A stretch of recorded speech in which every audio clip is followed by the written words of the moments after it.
বিশ্বাস বুবলি কেউ পার পাবে না আমার সামনে, আমার আর সাকিব খানের সামনে। ওদের 203-এর থেকে বোকা আর কেউ নেই।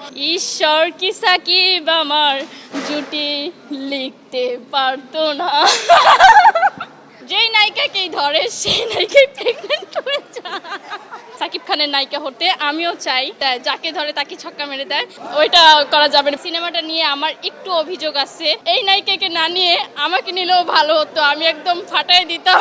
বলতে গেলে আমরা পাশাপাশি আছি, আমার ফিলিংস, আমার বুকটা এখনো ধরপড় করতেছে যে সাকিব খান মনে হয় আমার আশেপাশে আছে।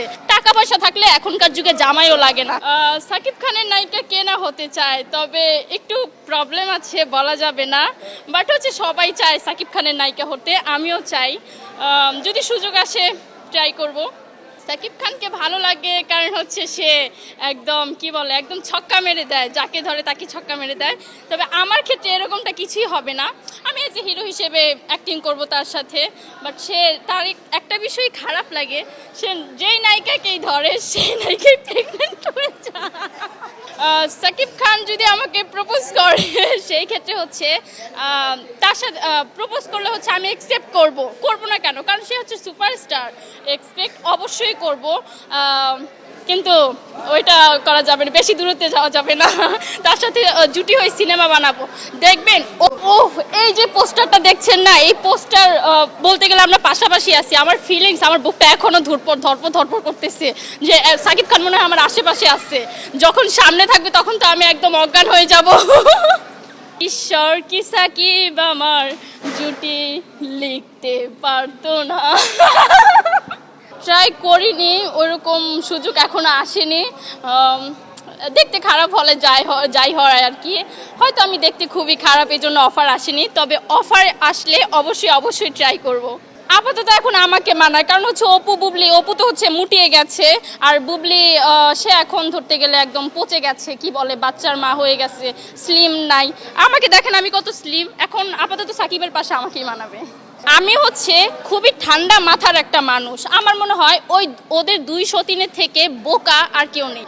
এভাবে আমি যদি সাকিব খানের লাইফ পার্টনার হতাম, তাহলে আমি কখনোই এরকম দ্বন্দ্বে যেতাম না, কারণ আমার খাবার দিচ্ছে, পরন দিচ্ছে, আমাকে হচ্ছে আমার লাইফ দাঁড় করায় দিচ্ছে, তাহলে আমি আর কিসে দ্বন্দ্বে জড়াবো। টাকা পয়সা থাকলে এখনকার যুগে জামাইও লাগে না, তো ওরা খুবই বোকা। আমার কাছে তো খুবই ভালো লাগছে, ঈদে হচ্ছে ফ্যামিলি নিয়ে সিনেমা দেখা, এটা হচ্ছে সবারই ভালো লাগে। বাট হচ্ছে সিনেমাটা নিয়ে আমার একটু অভিযোগ আছে।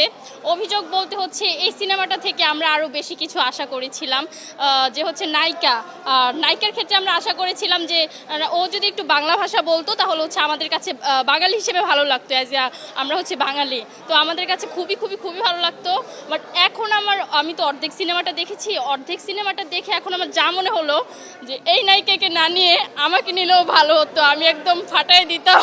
তুমি এই রোদের মতো, আমি তোমায় মাখছি গো, তুমি এই মেঘের মতো, বৃষ্টির আশায় থাকছি গো, ভাবি যেতে যেতে থেমে সেই দেখা শেষ দেখা তো নয়, তোমার আমার প্রেমের আমি কি একাই স্মৃতির বহর, তুমি সব ভালো আমার, তুমি সব আলো আমার, অন্ধকার তো নয়, তবে কি বৃথা যাবে প্রেম প্রার্থনা।